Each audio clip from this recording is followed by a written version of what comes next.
Mm-hmm. Love you too.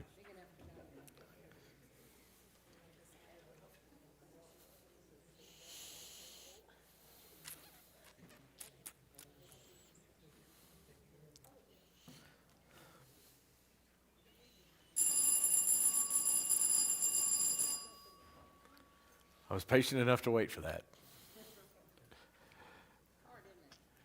Absolutely hard. Were they ashamed when they committed abomination? No, they were not ashamed at all. They did not know how to blush. Therefore they shall fall among those who fall. At the time that I punish them, they shall be overthrown. So far in our series, in talking about being set apart, calling a worldly church back to a godly life, we have looked at how Christians are to be holy in their attitude toward money, in their pursuit of pleasure and entertainment, attitudes towards sexuality, pornography last week, some of the more difficult lessons in this series. But we would be somewhat remiss if we did not talk at least something about modesty when it comes to sexuality and modesty. Often, immodesty is a doorway into unholy sexual behavior. And so that's an important aspect when we're talking about being set apart, being holy. You know, that whole concept of consecrated, or, you know, now that God has washed us clean, He doesn't put us as a clean plate back with the dirty plates. He sets us apart as clean, and that's the whole concept of holy. We're set apart as clean, and so we are striving to be different from the world, different from the life that got us dirty to begin with. That's really what it begins. You know, we say the world, and the world seems like that which is out there, and it's not us, but let's be honest, it was us. That was the whole point. We were part of all of that, and so God has set us apart from our old life. You know, shall we continue in sin that grace may abound? Let it not be so. How can you who have died to sin live any longer therein? That's the great question, Romans 6, 1 and 2. If you've died to sin, how can you live in it? So we have to be separated from that old life and separated from what we used to be. I think of when we talk about modesty and we talk about our clothing and what does what we wear say about who we are and our purpose in life. There was a moment in Genesis chapter 38. Maybe you remember this account, especially if you've been reading through your Bible in a year. You've gone through Genesis, all of Genesis at this point. And so it hadn't been that long ago that we read about Judah and his son was married to a woman by the name of Tamar. And his son dies, and then his second son marries her, as was appropriate at that time, and then he dies, and they die without heir. And then he has a third son, Shelah, who's kind of a young boy at this time, and he doesn't want to give his third son to this black widow. You know, what is it about Tamar that's killing his sons? You know, so he says, wait and let the boy grow up, and then I'll give him to you. Well, he puts it off, and he puts it off, and he puts it off until his own wife even dies. And now he's a widower, and she's tired of waiting on him and his lies of, oh yeah, I'll give you my son eventually. And it says that when she heard that he was going to Tekoa, that she took off her widow's garments, and she covered herself with a veil, wrapping herself up, and sat at the entrance of Enaim. And when Judah saw her, he thought she was a prostitute, for she had her face covered. In other words, she dressed like a prostitute for a purpose. And the purpose was to entice him to come in and sleep with her. And he does so. And of course, there are twins that are born to that union, Perez and Zerah. And of course, Perez will become a progenitor of Christ. He's in the lineage of Christ. This woman, and of course, whenever he finds out that his daughter-in-law is pregnant, he's just incensed. How could she possibly do this to me? And so she comes and says, well, it's the man who owns the signet cord and staff that I'm pregnant by. And she reveals him, and it's his signet and cord and staff. In other words, he's mad at her for being pregnant, and now he realizes it was he who did it. But in order for her to entice him, what does she do? She dresses like a prostitute. That's how powerful our dress can be.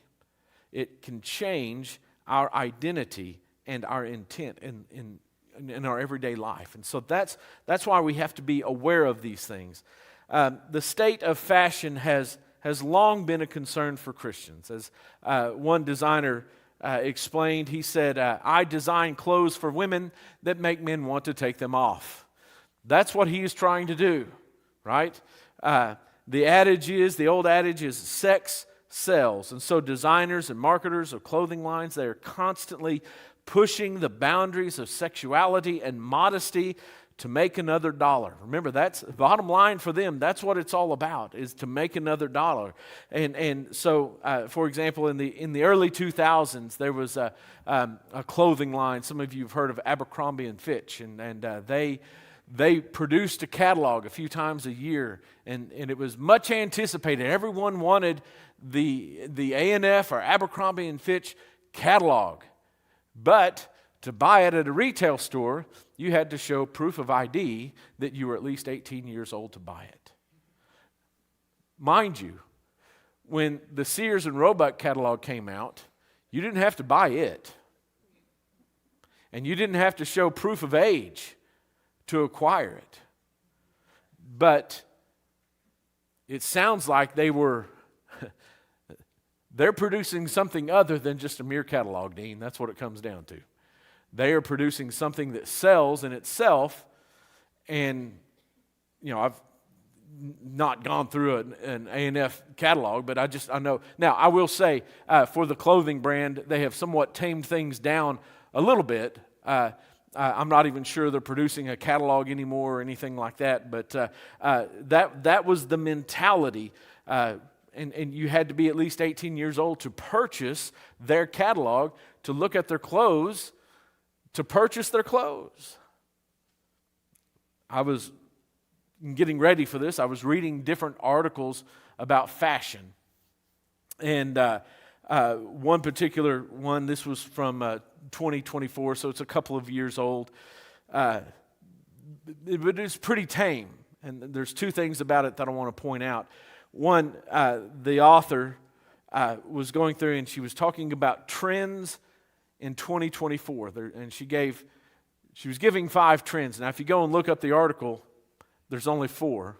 And I know why are you holding up 4 when it says 5? It says 5 trends in the headline, but number 3 is missing. So there was only 4 in the article that I got to read. I don't know what the third one is. But the first one was trends of 2024, transparent. She said, transparent fabrics and tulle are some of the season's leading fashion trends. In 2024, sheer clothes are no longer too provocative. What does that statement imply? No longer too provocative. It implies what? That at one time, transparent and sheer was too provocative, but not now. We can handle that now. Why? Because we are an evolved society. We are more mature about sexuality and such things as that. And that's the direction that we are trying to push ourselves. So that was the first trend. The second trend was cutouts. Show off a little skin through daring cutouts. So we're going to cut out the sides of the dress. We're going to make holes where we normally wouldn't put holes. Why? So we can see more skin. It is quite natural that after rocking oversized clothes that you will want to show a little skin. This can be the result of hard training with slim-fitting styles and cutouts. And so you've been working out. You've got the hard body, so show it off. And that's the mentality. And then the fifth one of the group was shorts. If legs are your best feature, get ready to rock the short styles. Show them off. And that's the whole point of all of this was to show. Why would you wear something that's transparent? To show off.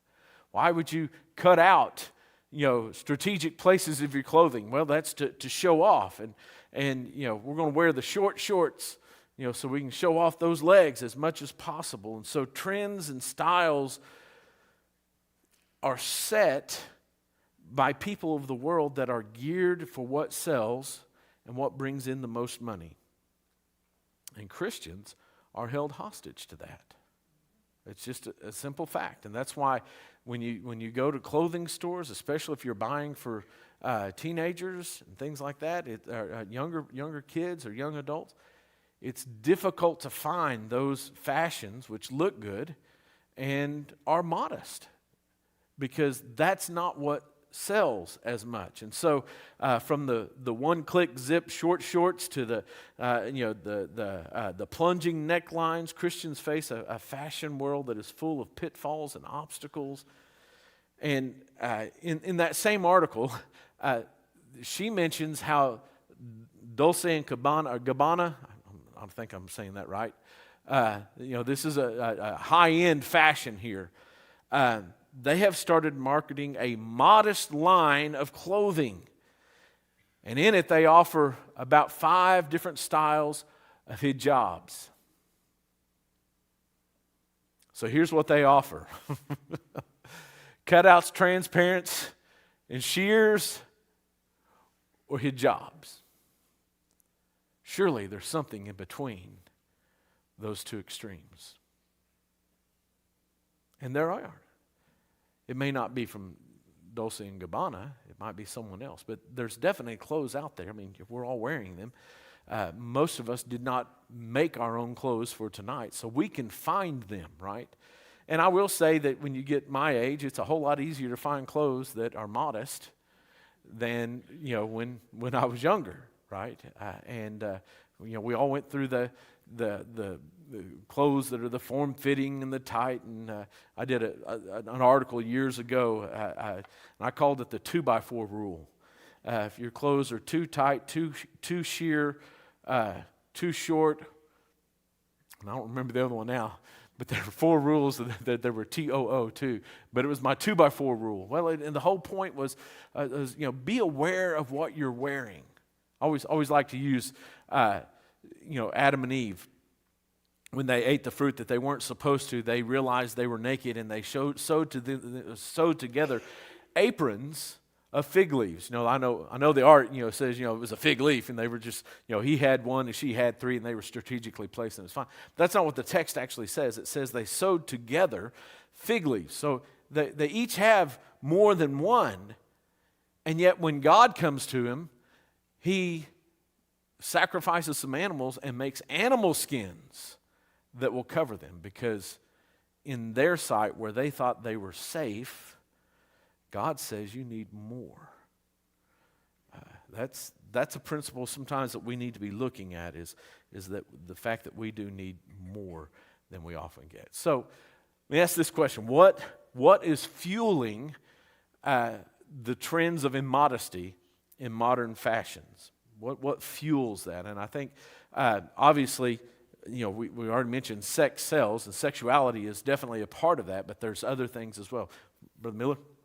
Yeah, before you go into that question, Yeah. about 2 weeks ago on the internet, it was all a buzz. There was a minister at a large mega church in Atlanta, and his wife had on, she wore kind of a transparent thing. It almost looked like she didn't have anything on. So there was another minister started preaching about it. Yeah. What were they thinking? And at first, the other minister, his wife, was kind of defensive from the standpoint, well, she can wear, whatever she wants to. But they finally came around and said, no, this is probably not the best example. Yeah. But it was just kind of unbelievable. Listen, there's religious leaders that do that and do come around. I remember there was one that was another big church, and he used bad language all the time from the pulpit. I mean, he's dropping F-bombs and everything like that. And he came back a few years later and he said, I repent. I should not have done that. That was, and so this is another example of that. Here's a preacher and his wife, or a minister and his wife, and she's dressed, for lack of a better term, immodestly. And someone else calls him out for it. And at first, oh, no, this is fine. But there are, I mean, look, the Bible doesn't, come and put a mark on your leg and say, hey, your shorts need to go to there. I did that. I used to direct Bible camp in the summers, and kids would come in, and we had rules at the camp that, your shorts had to be a certain length. And I remember walking up to some boy, and I said, your shorts have to come to right here. And I just used one of those Crayola water-based markers. I said, right there. If that's not covered when you come in, go put on some longer pants. It's just, you've got to do that. You've got to have some standards, right? It's like the old famous, some congressman years ago when they were debating censorship, and he was talking about obscene material, and they asked him to define it, and he said, I can't define it, but we all know it when we see it. There's just certain things we know when we see, and so that's kind of a part of it. But yeah, listen, religious leaders, church leaders, they need this lesson as much as anybody else. When I ask this idea of what's pushing this, what's fueling it, I think one of the first things, and this is one of Mr. Hughes's points in his lesson, is the body industry. And that's the promotion of the perfect body through diet and exercise.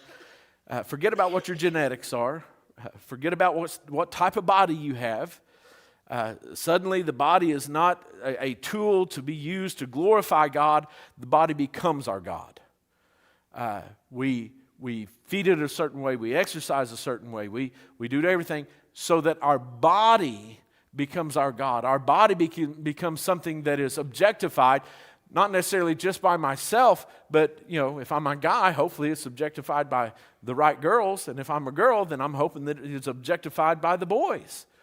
Our body becomes our God instead of a tool for God. In fact, Paul writes in Philippians chapter 3, beginning in verse 18, for many of whom I have often told you, and now tell you even with tears, walk as enemies of the cross of Christ. Their end is destruction. Now get this next phrase. Their God is their belly, their physical appetite. It's their body, what they eat, this becomes their God. They are controlled by it, by the lust of their flesh, by the desires of their stomach. Their God is their belly, and they glory in their shame with mind set on earthly things. What is driving immodesty? Our minds are set on earthly things, and it's all about the here and the now. And what can I get now? What can I get from the world? What can I get from the other people? How can I get people to watch me so that I become the object of others' worship at least? And so we listen. I'm not saying you shouldn't exercise. You should. I mean, you need to be healthy. You should be a good steward of the body which God has given to you. Take good care of it. Take it to the doctor. Give it the medicines that it needs and the diet that it needs and the exercise that it needs. Definitely do those things. Don't do those things, though, because we are trying to draw attention to ourselves. We do those things because our body is a tool to be used to glorify God, right? And I want to take care of it so that I can glorify God more and more. While we have seen in recent years efforts to try to normalize different body types, right? You hear stories about the plus-sized models and things like that. It has kind of gone almost too far on the other side of the balance to promoting unhealthy choices, and we certainly don't want to go there yet. But the simple fact is that even with social adjustments that we've seen in recent years, there is still an idolized, not idealized, an idolized, a worshipped image that persists. Dr. Barbara Whitehead wrote an article called "The Girls of Gen X," and she said that girls respond to body shame with rigid technocratic monitoring of their bodies. Again, the strenuous pursuit of feminine virtue has not disappeared, but shifted location. In other words, this pursuit of the feminine virtue, the perfect body, it's not disappeared, it's just shifted locations. Well, where's that location?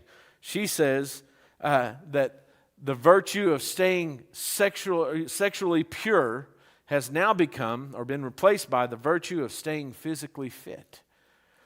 It's more important for people to stay physically fit than it is sexually pure. And we see that. People are getting physically fit so that they can engage in sexuality.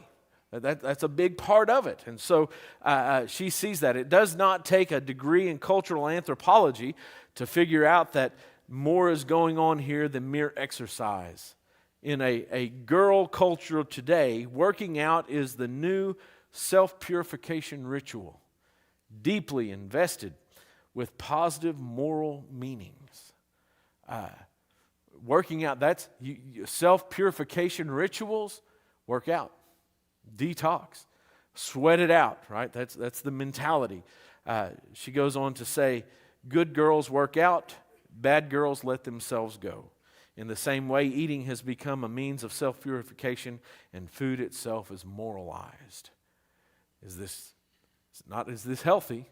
Does this help me glorify God? Is this good? Is this bad? The Cheeto, bad. The carrot, good, right? So that's how we look at it, and we have moralized them. We may not consciously think, morally bad and morally good, but in an effort to be this perfect body image, suddenly it becomes morally good and morally bad what food that we're eating. And so that whole body industry is driving. Hey, if you're taking care of your body like this, then you need to wear clothes that show off that body that you have been taking care of. And the body industry is fueling the immodesty of our world. Here's another one: the gender industry.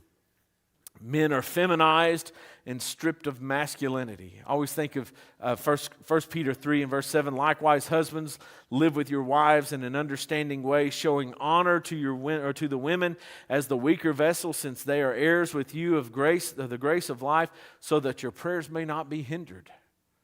Right? You show honor.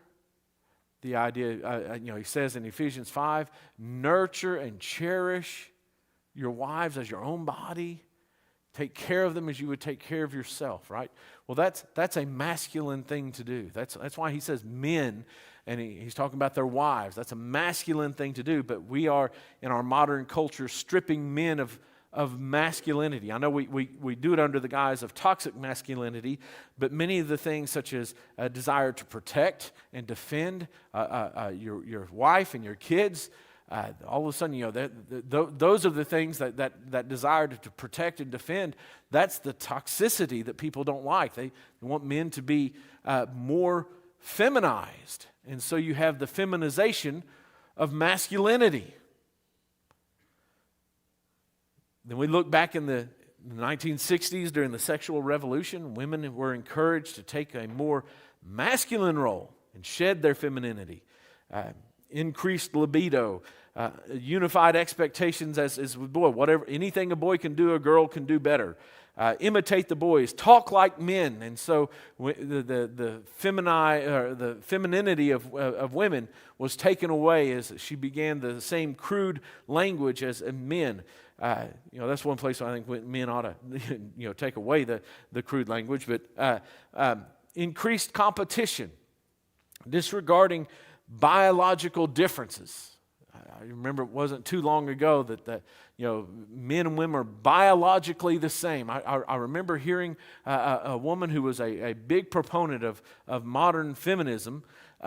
Men and women are biologically same. There's no biological difference. And my fifth grader knew that there was a biological difference. It was there. But what did that do? With the increase of the masculizing of femininity and the feminization of masculinity, we took men who were on one extreme and women who were on the other extreme, and what have we done? We've brought them both closer to the same.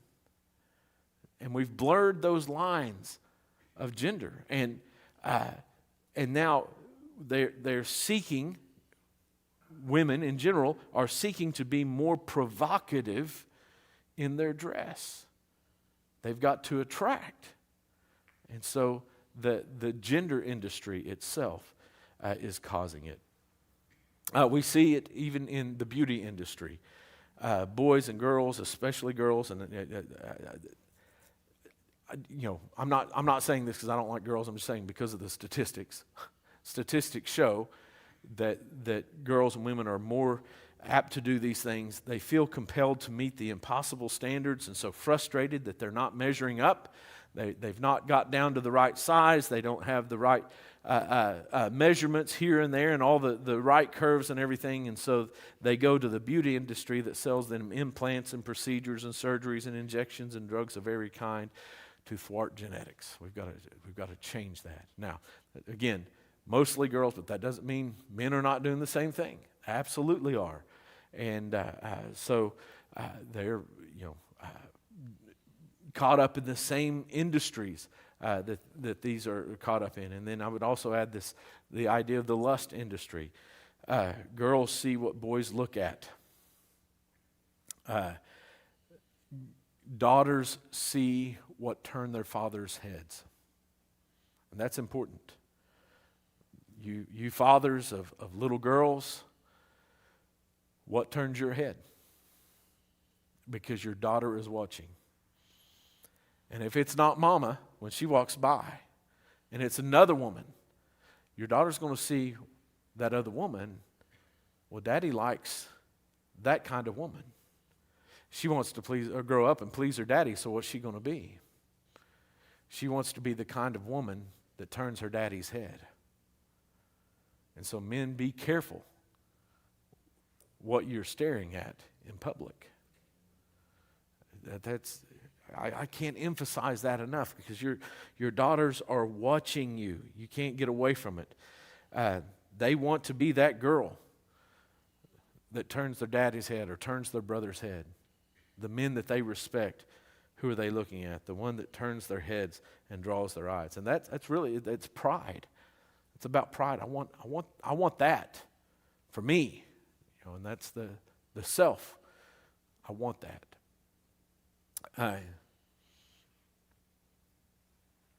Boys want girls to follow them.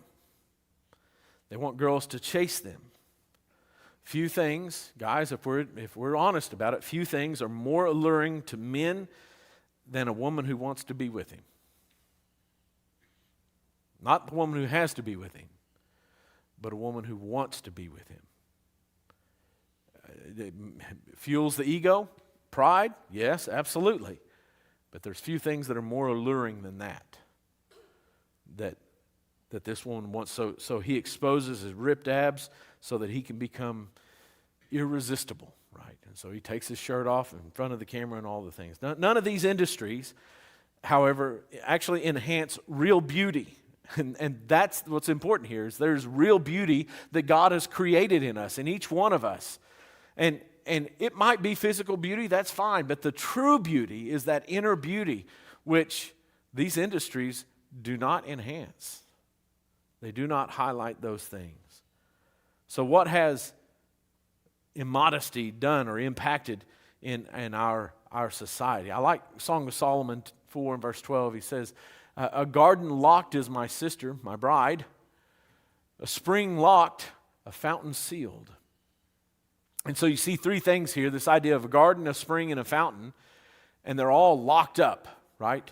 And he's talking about his sister, and I don't think this is his blood relative sister, but she is of the family, the Jewish family as a whole. And he says, my bride, my one that I love, he says, you are a garden locked up. You're who you are. Your heart, your mind, your body, you're locked up, you're locked away. Until it is time. Do not stir up love until it is time. That's another passage from Song of Solomon. So that's the way it's supposed to be. That we lock up our femininity as a woman from the world. It's not for the world to feast their eyes upon and that's for my spouse, and so it's locked up. But what immodesty does is it unlocks the garden. It's all open. It's all out there. There's nothing locked up. There's nothing sealed away. There's nothing hidden. And so what we see that modesty does is it actually it demystifies the entire sensuality of the human race. It sells out immediately by putting on display the crudest, most superficial part of human sexuality. And so it's putting it all out there, right? One person said, modesty is Cupid's faithful bodyguard. Modesty is modesty does not hide your true attraction or your greatest attractions. It simply locks them where God wants them until it's time to reveal them to your spouse. We talked a little bit about that in the sexuality, the ideas of sexuality a couple of weeks ago. Things worth attracting that last a lifetime come with modesty. If you have modesty, you will attract the right kind of people, and they last much longer than attractions that are based upon the crude, superficial immodesty that the world sees us going into. It also devalues, that is, immodesty cheapens sexuality and marriage itself. It's not as important to us. I remember sitting in a Bible class one time and the teacher saying, we was talking about modesty and sexuality, and he said, why buy the cow when the milk's free? And the point being is, why would a man go through all the rigmarole of a marriage and everything if he's getting everything that he wants for free before marriage? Why would you do that? There's no value. A woman's worth is determined by her visual appeal, and she is reduced to an object. It demeans both the object and the observer. The man who has that kind of appetite is just as demeaned as the one who would show it to him. And so it devalues sensuality. It also shallows our lives. Immodesty says, this is all there is to me. I'm putting my best out there. No need to look any deeper. This is the best I've got right here. And they put it out there. Someone says, "Oh yeah, but that woman who dresses provocatively, she may be smart, and she may, yeah, but it doesn't matter." As one man he saw an ad for a luxury car, and there was a scantily clad woman who was leaning up against the car, and someone asked him about it, and he said, "There was a car in that picture." Because we don't see past the immodesty, the what is on display. And it doesn't matter how great the girl's personality is and how much she knows and how brilliant she is if a man can't see past what she's objectified. Now, whose fault is that? Well, that's the man, obviously. He needs to have a better life and better outlook on life. But there was a car in that picture. Yeah, there was a car in the picture, but you don't see it. Immodesty invites shallow exchanges and shallow temporary relationships. It just makes life shallow. Immodesty tempts us. It tempts young men to leer and lust. It tempts young women to compete over that lust. She sees her friends at school or work. They're getting a lot more attention than I am because they wear that low cut blouse or that short skirt or whatever it is, and so they compete for that lust. I want to be that kind of attraction for people, and so they're competing for the lusts and the leers of these corrupt men. It tempts all involved to ignore the spiritual welfare of each other in favor of the physical attraction. Instead of encouraging men and boys to look out for the spiritual welfare of their sisters, and the women and girls to look out for the spiritual welfare of their brothers, it's all about drawing their focus away from God and onto me. And then finally, I would say that the impact is that it confuses pressure for our girls right here in the church to fit in. We want them to fit in. They don't need to be the most popular girl in schools, but we don't want them ostracized, right? So we want them to fit in. And in order to do that, it's going to take more provocative apparel. So we turn around, we beg them to be chaste. We want you to fit in, but we want you to be chaste. And it's confusing. Should they be chaste or should they fit in? And some rebel by dressing completely down and removing their femininity altogether and being just one of the boys. And that I don't think that's the right extreme to go to in running from the other. Boys are told to be leaders and to protect their sisters. And then society and undisciplined fathers teach them to leer. Son, you need to be a leader. And then you watch the girls walk by, Dad. And then what are your boys going to do? They're going to watch the girls walk by. So what are they leading people into? They're leading them into the lusts and the leers. Are we trying to get them to lead into voyeurism or something? No, we're being set apart. So what does the Bible say? I'm going to just give you a couple of verses and then talk a little bit at the end about some what we might call the Christian clothing.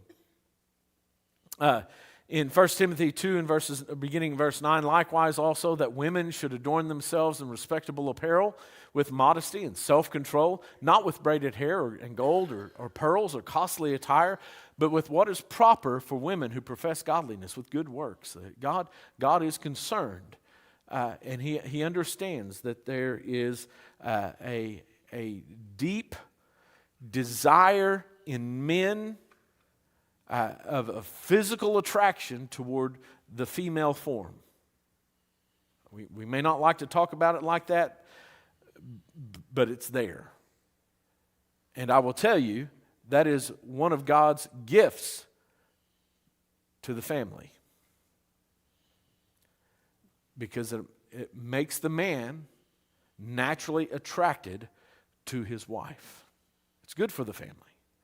But like with many of the things that God created, man can take them and corrupt them. But that's a good thing. And so he is telling the woman that she should adorn herself in respectable apparel with modesty and self-control. Why? Because, look, he's going to be attracted to you. Even if you don't put it all out there, he's still going to be attracted to you. And if you are not blinding his eyes with immodesty, he will see what is beautiful about you and be attracted to you. That's a blessing. But if we distract them with the outside, the superficial, he may not have the chance to see the beauty of you. That's what God is telling them. Clothe yourself in modesty and self-control. Adorn yourself with good works. 1 Peter 3, verse 3 and 4. Do not let your adorning be the external, the braiding of the hair, the putting on of gold jewelry, the clothing that you wear, but let your adorning be the hidden person of the heart with the imperishable beauty of a gentle and quiet spirit, which is in God's sight is very precious.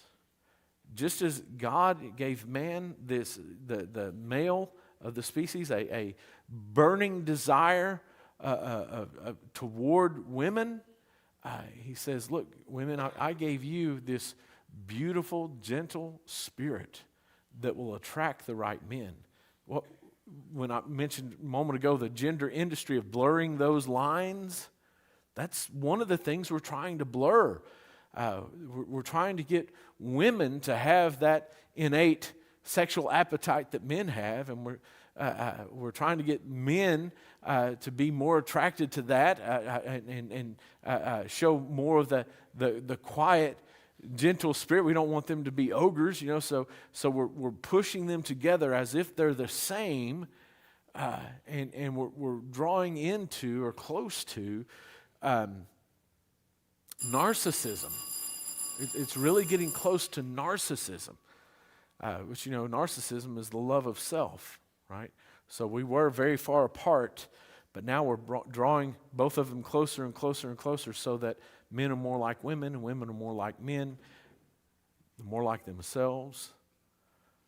A masculine woman is like a feminized man, and they are become more attracted to themselves in that process.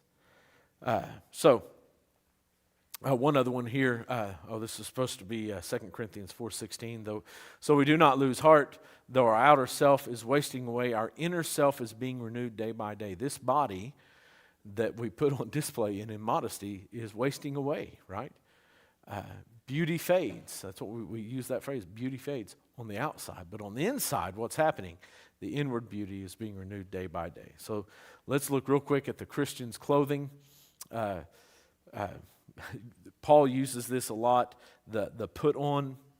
Some of the other writers do as well, but Ephesians 4:24, put on the new self created after the likeness of God in true righteousness and holiness. Righteousness and holiness, that's our clothing.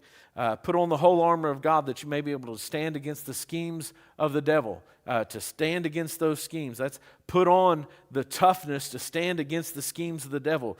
Put on the knowledge of being after the image of the Creator, to be renewed in the knowledge after the image of the Creator. Put that on. So we're looking at righteousness, holiness, toughness, spiritual toughness, knowledge. We're putting on the armor of light, Romans chapter 13 and verse 12. Night is far gone, the day is at hand, so then let us cast off the works of darkness and put on the armor of light. Let's show that to the world, what is light and righteous. Put on then as God's chosen one, holy and beloved, compassionate hearts, kindness, humility, meekness, and patience, bearing with one another. And if one has a complaint against another, forgiving each other as the Lord has forgiven you, so that you must also forgive, or also must forgive. And above all these, put on love, which binds everything together in perfect harmony. Or in 1 Peter 5, verse 5, clothe yourselves with all humility. Put on the Lord Jesus Christ and make no provisions for the flesh to gratify its desires, Romans 13, 14. Women should adorn themselves in respectable apparel, right, and modesty. What is proper for women to profess godliness with good works. We see that in 1 Timothy 2, verse 10, good works. So good works, humility, the Lord Jesus Christ, love, compassion, kindness, meekness, forbearance, forgiveness, light and righteousness, holiness, toughness, knowledge. These are the things that we are to clothe ourselves in. And that's who we're supposed to be as Christians. And then, I don't know if we don't have enough time, but what can the church do? Number one, create a culture that encourages modesty to flourish by modeling modesty and complimenting it. When you see someone, especially a young person that is dressed modestly, say something. Hey, that looks nice. Appreciate you taking the time to make sure that you're doing those things. Parents need to take responsibility for what their children are wearing. Well, you know how these teenagers are. This is what they buy at the store. No. Well, they work and they have their own money and they're going to go buy those. No. You are a parent, and so take responsibility. Fathers admire modesty and applaud it. Applaud chastity. Don't demand it from your daughters. Notice it. Encourage it. Applaud it. And don't negate it by ogling immodestly dressed women. Daughters will learn what to expect from men by watching their fathers. And what kind of woman should she be in order to catch your eye? Think about that. That is a burden that God has put upon fathers. And then make a covenant with your eyes, to develop discipline to bounce your eyes. Hughes says in his chapter there, sometimes you can't avoid the first look. We've all seen it. You drive down the road, you turn the corner, and there's a woman. You can't avoid the first look, but you can avoid the second look. Bounce your eyes. And that's a phrase that I heard a man say years ago in preaching is, when you're scanning the horizon and you see something that is enticing, bounce your eyes. Look away. Your wife will notice. Your daughters will notice. It's a discipline you have to develop. Modesty with your eyes, or modest eyes. All right, well, I appreciate your attention. I did get to the last words of my lesson, so that's good, just after the bell. But I know these are tough ones to deal with, but we have to be different. If we're like everybody else, there's no desire to change others' lives. You're welcome.